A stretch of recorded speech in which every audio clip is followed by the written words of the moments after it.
Leo kazi ipo. Wenyewe. Hodi. Wewe nani tena? Mi daktari, lakini katika harakati zangu za kupita kutoka kazini nikazidiwa na tumbo. Naomba kama kuna msaada wa wa choo nisaidie jamaa. Sawa. Bwana daktari. First of all kwanza kuniona mimi tu buku. Buku. Kukuona. Wewe siwezi kutoa buku. Kumuona tu wakati nimekuja kuna kuomba msaada.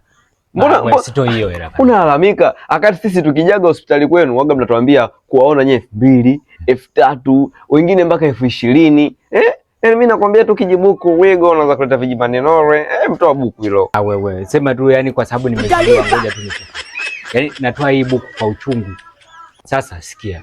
Naenda kujisaidia hata masaa mawili. Sikia kwanza. Sasa nakupa maelekezo. Maelekezo tena wakati nishalipia. Nikiwa kama mwenye hii nyumba.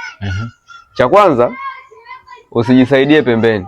Cha pili usiingie kile choo cha kwanza, ingia choo cha pili.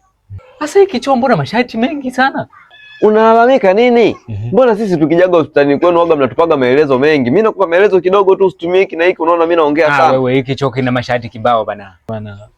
Wewe si nishakulipa bana. Sawa bwana kijibakia wigo, nisikilizawe.